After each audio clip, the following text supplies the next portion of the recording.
Nah, semuanya kita lanjutkan. Maaf tadi videonya kepotong.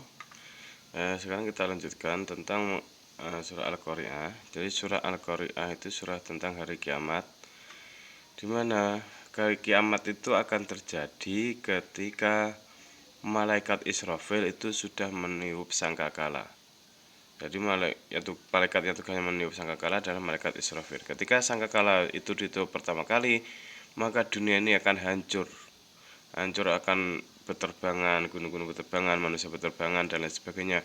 Dunia ini akan hancur dan semua manusia itu akan semua manusia akan meninggal.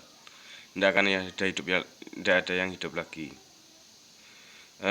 Tumbuh-tumbuhan akan hancur, menikmati akan mati, jin-jin akan mati, manusia semuanya akan mati, bahkan malaikat sendiri juga akan mati. Nah, setelah manusia mati semuanya, itu sudah di beberapa ratus tahun gitu. Kemudian Allah menghidupkan pertama adalah malaikat Israfil. Nah, malaikat Israfil dihidupkan itu tugasnya apa? Untuk meniup sangkakala yang kedua. Ketika sangkakala kedua sudah ditiup, maka manusia yang sudah mati tadi oleh Allah dihidupkan kembali. Jadi hidup semuanya. Yang mulai dari orang yang mati dari zamannya Nabi Adam sampai nanti yang mati terakhir pada hari kiamat itu akan dihidupkan lagi oleh Allah. Nah, ketika dihidupkan lagi itu bentuknya ada yang sesuai dia di dunia, ada juga yang bentuknya jelek. Loh, kenapa? Karena bentuknya orang itu ketika hidup lagi itu sesuai dengan amal perbuatannya di dunia. Ketika di dunia amal banyak jeleknya, pasti tumbuhnya lagi atau hidupnya lagi akan seperti sangat jelek-jelek. Nah, ketika di dunia amalnya bagus, walaupun di dunia biasa-biasa saja, tidak begitu cantik, tidak begitu ganteng, kok ngamalnya bagus, banyak ibadahnya, tidak banyak dosanya, akan tumbuh menjadi sangat ganteng dan sangat cantik. Nah, setelah tumbuh, semuanya akan dikumpulkan dalam satu alam yang namanya alam mahsyar. Alam mahsyar itu tempat berkumpulnya semua orang yang saya bilang dari zaman Nabi Adam sampai orang yang mati meninggal terakhir nanti pada hari kiamat. Nah, setelah itu apa yang terjadi di alam mahsyar? Alam mahsyar itu sangat panas karena apa? Matahari tepat di atas kepala hanya berjarak 1 kilan saja, 1 kilan dari atas kepala. Nah, sangat panas sekali. Nah, terus apa tidak kepanasan? Ketika di dunia itu banyak dosanya, pasti akan kepanasan. Tapi kalau di dunia itu banyak amalnya, pasti tidak akan kepanasan. Kenapa? Amalnya akan menjadi penolong bagi dirinya, menjadi syafaat bagi dirinya. Tentunya kita di dunia banyak baca Al-Quran. Al-Quran itu akan menolong kita besok di padang mahsyar. Banyak ibadah, sholat, puasa, dan lain sebagainya, baik sama teman dan sebagainya, itu akan menjadi penolong kita besok di padang mahsyar. Tapi kalau di dunia banyak dosa, banyak melakukan maksiat, banyak melakukan hal yang tidak disukai Allah, maka besok akan celaka, akan kepanasan di malam mahsyar. Karena apa? Saking panasnya itu sudah tidak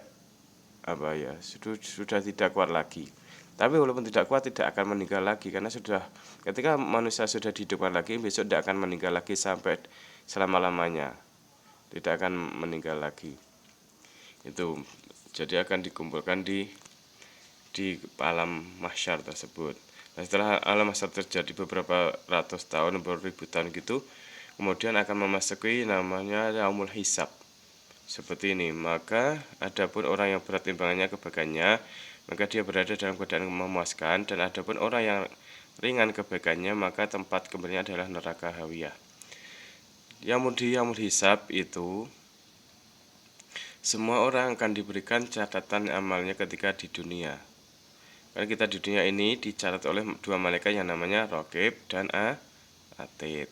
Raqib itu adalah malaikat yang tugasnya mencatat amal baik. Atid itu tugasnya mencatat amal buruk. Ketika di yaumul hisab besok, catatannya itu akan diberikan oleh kedua malaikat tersebut, dan untuk menerimanya manusia nanti ada yang gunakan tangan kanan, juga ada yang gunakan tangan kiri. Kenapa? Kalau yang amalnya banyak, di dunia banyak amalnya, maka akan menerima dengan tangan kanan. Kalau di dunia banyak dosanya, maka akan menerima catatan tersebut dengan tangan kiri. Nah, setelah itu akan setelah menerima catatan amal kita di dunia, akan memasuki yang selanjutnya adalah yaumul mizan, akan ditimbang banyak amalnya apa banyak buruknya. Kalau banyak buruknya berarti akan masuk neraka, banyak amalnya masuk surga. Nah, setelah itu ada namanya yaumul siratal mustaqim. Yaumul mustaqim itu apa? Yaumul siratal mustaqim adalah akan seperti jembatan. Jembatan itu kecilnya bukan terbuat, tapi kecilnya seperti rambut yang dibelah 7. Kita bayangkan rambut hanya kecil segini, bisa diporop itu meneh, jadi sangat kecil. Lah, siapa yang bisa melewati itu? Yang tentu saja tergantung pada amal kita di dunia. Kalau di dunia banyak amal baiknya, itu akan bisa melewati dengan mulus seperti lewat jalan tol, walaupun itu kecil kelihatan seperti jalan tol kalau di dunia banyak ngamalnya. Tapi kalau di dunia banyak dosanya, itu ya kelihatan kecil. Dan kalau kecil berarti akan masuk dalam neraka. Nah, kalau sudah itu akan suratul mustaqim sudah selesai semua sudah melewati ya, itu ada alam yang terakhir namanya alam akhirat. Akhirat ada 2, surga dan neraka. Kalau sudah masuk surga atau neraka itu tidak akan mati lagi, semua selama-lamanya di situ. Tapi yang di neraka masih ada harapan. Ketika di dunia itu beragama Islam dan taat masih tak punya iman kepada Allah, walaupun di neraka itu akan masih ada harapan masuk surga. Tapi kalau di dunia itu kafir, murtad, tidak taat kepada Allah, selama-lamanya di neraka dan tidak akan bisa hidup, tidak akan mati lagi karena sudah alam terakhir. Jadi selama-lamanya di situ. Jadi kalau di neraka itu orang yang punya amal setelah dosanya habis dibalas di neraka. Kalau banyak orang yang beriman kepada Allah masih ada harapan masuk surga. Nah, setelah di surga di selama-lamanya kekal di surga. Itu gambaran tentang hari kiamat yang dijelaskan di dalam surah Al-Qari'ah. Itu anak-anak sekilas tentang pelajaran Al-Qari'ah hari ini.